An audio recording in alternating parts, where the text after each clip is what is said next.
Hi friends, and welcome back to my channel. In today's video, I'll be sharing a few paper crafting ideas using the new APG die by Becca Feeken. Enjoy the video.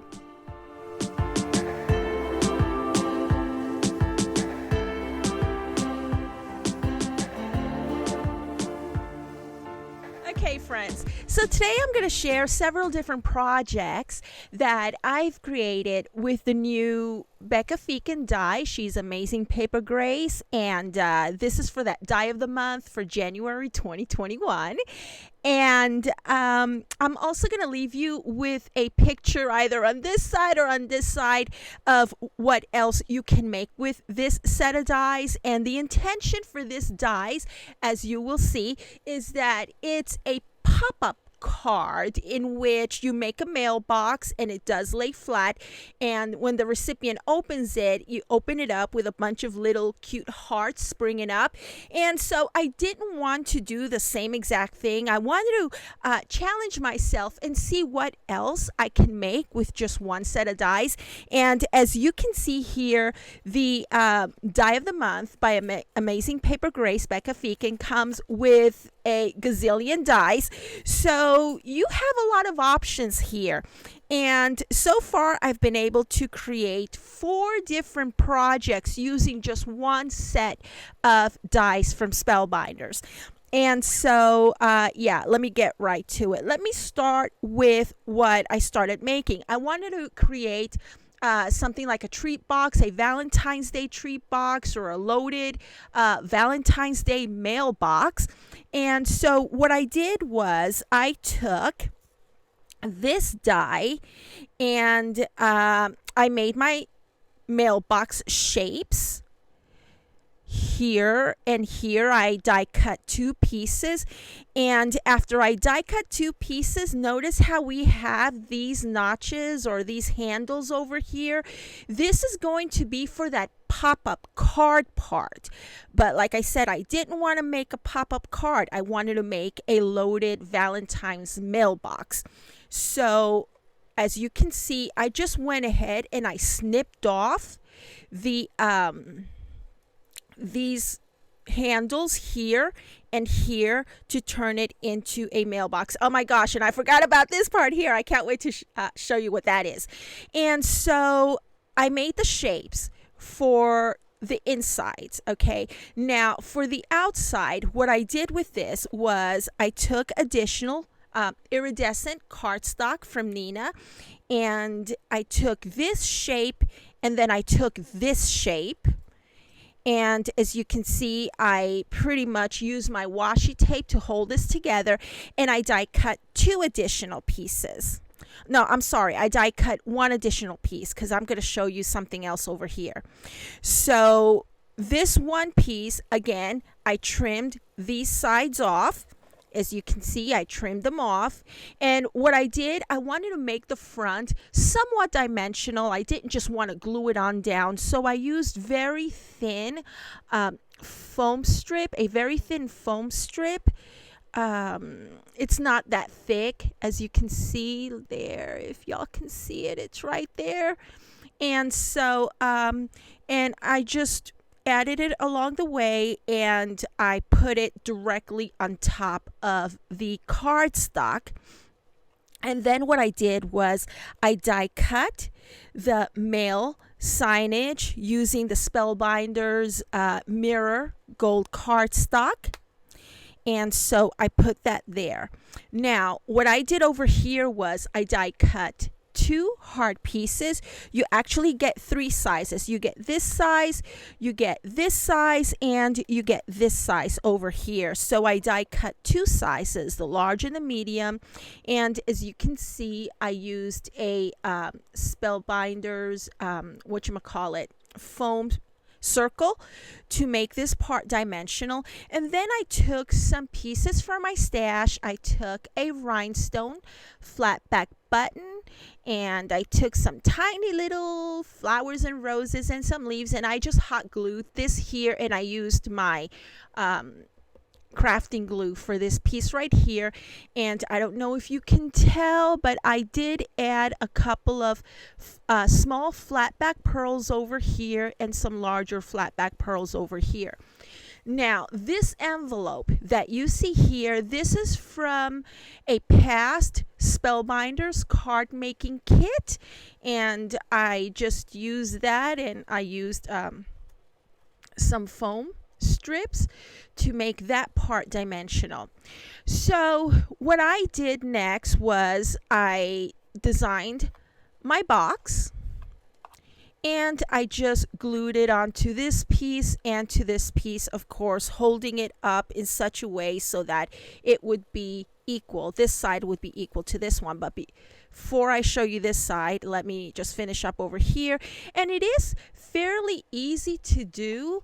And so let me show it to you like this. And I've made a larger envelope using some Prima paper, and I die cut this piece using the middle one here, and this is also from last month's Spellbinders card making kit. And I made another tiny envelope just to sit there. Now, the piece that you see here is going to be a little bit different. Okay, so now we have the back of our mailbox, and let me show you what I did here and how you can do the same exact thing. Now, I made a closure using this, but if you are going to do the very same thing, okay, first of all, I use the tiny heart, and secondly, you're going to need to double up or perhaps use chipboard to make this piece here, because as you can see, it's kind of like not falling apart, but it's kind of like bending there because the cardstock that I used, it's not strong enough to withstand the back and forth that I'm doing with this. So, okay. Now, over here, we have a surprise. Looky here. That's right. We have a lid with a surprise where you can put some some die cut pieces. These are from the last Spellbinders card making kit. And as you can see, they are super cute, and this is like a cute hiding spot. Now, notice how it just bends back. And let me go ahead and close it again. There we go.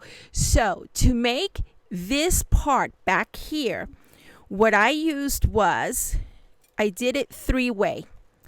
We have the main die, the main mailbox die, and then we have this other die from the kit. And so this other die, notice how it has like dashes instead of one solid line, and those dashes, see the dashes over here, that's what's going to allow for that fold over. So I put this together just like so,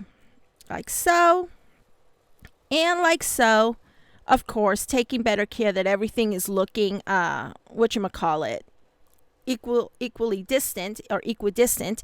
And of course, I use my washi tape to hold it together, and boom, I ran it through the machine. I just wanted to show that feature to you, and I love this. I just love this die set. I mean, Becca Feeken is always outdoing herself. And so, yeah, you have so many other pieces over here that you can use, you can play with. And there's all sorts of possibilities with this set of die.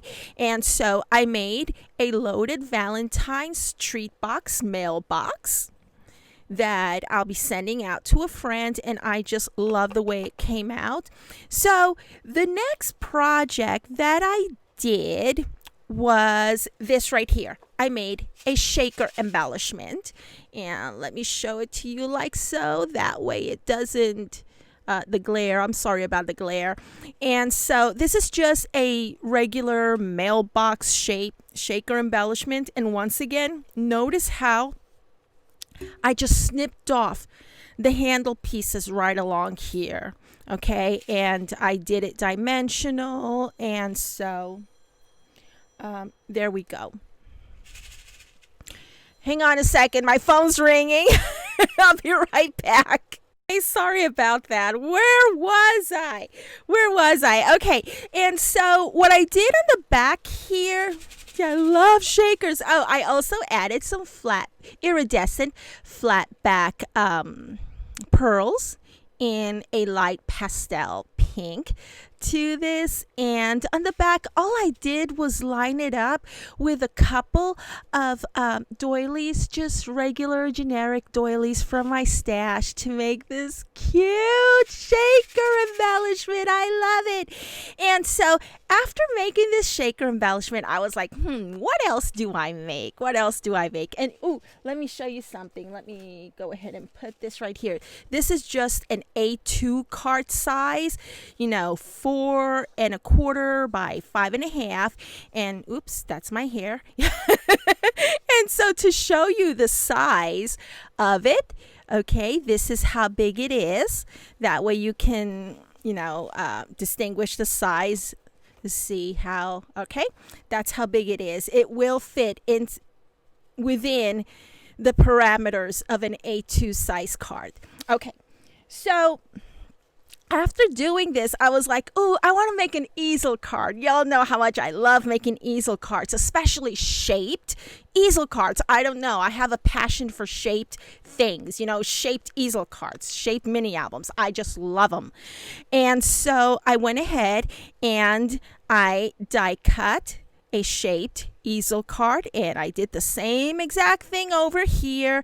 Now, to make this specific envelope, okay, I used this die right here. They even provide you with the envelope die. When I was doing these, I overlooked this die here, but this one I made it with a different product, my We Are Memory Keepers. And so, of course, that was from a Spellbinders kit. And by the time I got to do this card, I noticed, I was like, what is this for? And I'm like, it's an envelope. So that's why you see different envelopes in these projects. And so, yeah, over here I die cut 2 mail word sentiments, and so one in just regular cardstock and the other one in the Marigold cardstock. Offset it to make it look fancy schmancy. And also what you will notice is in that the mail lettering, it's not going to be one letter at a time. When it cuts the entire thing. So I really like that because it is so much easier to handle and glue when it's just one word instead of separate letters to make the word. And so over here I use some of my chipboard embellishments and my roses and my flat back pearls. Now these are flat back gold dots that I got from Spellbinders, and I will go ahead and link you to these in the description area of this video. I just love these. They are so super glossy. I love them. And like I said, I made my easel card like so. And for the insert to my easel card, I went ahead and I used this particular die. Now remember, it's not going to cut here, so after die cutting this shape, all I did was I just ran it through my my trimmer, my paper trimmer, to trim off any excess piece over here. And I think I did a pretty good job. It's pretty straight. What do you think? It's pretty straight.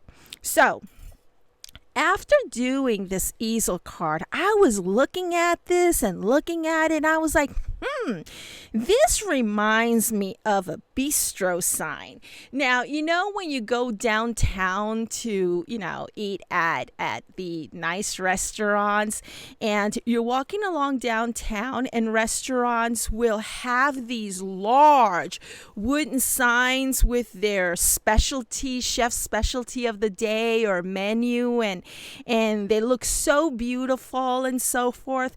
So that gave me the idea to make one of those signs. It's still an easel card, but it's supposed to be in the shape of that sign. And so I whipped out my papers from Graphic 45 and I did just that, and I love the way it came out. Now, because these restaurant signage, they're shaped in such a way, and over here it's supposed to have like that foldable stick or something like a little chain or something, I decided to leave the sides on there. So you will see that the sides are on there. And of course, these restaurant signages, they have a front and they have a back. So I made a front and a back. And this is what the inside looks like. I did the same exact treatment like I did with this card. And also using papers from Graphic 45. And this is from their Fruit and Flora collection. If y'all are interested, I don't know if they still have it in production, but we can always check, right? And so what it says here is, one is wise to cultivate the tree, and on the other side, that bears fruit in our soul. And so I also use some chipboard pieces from my stash here, and I made a cute little bow with gingham ribbon, and I also used these flat back gold pearls from Spellbinders, and I love the way this came out. Oh, and another thing, if you're interested in making a card such as this, like a sign card, notice how over here we have that little what would you call it, the little tail end over here for the mailbox. What I wound up doing over here so that it would easily fold like so, I trimmed this part over here. Oh, and another thing, let me show you what I did in the shaped easel card, because now notice how it looks like this. Okay, what I did here when I did this easel card, I had to do it like in a here, let me show it to you like this. When I made this easel card, I went ahead and ran it through with a little bit off of the edge. That way, that's why you see that it's flat on this side. Of course, you have your cardstock folded. And so it die cut everything minus this part right here. And that's how you get this shape. And so, see, that's how you get that shape. And then what I did for the front over here is die cut another piece and glued it right on top of it. Now, for this one, I did the same thing, but because we have two sides, I have the one side with this part included, but the back side, when I die cut it, I just took my scissors and I trimmed off this little piece here. So yeah, thank you so very much for watching. Let me know how you like these project ideas using the APG dies by Becca Feeken for Spellbinders for January 2021. Gosh, it's so weird that it's already 2021. And so, yeah, let me know what you think of my projects, and I will see you once again real soon, okay? Bye.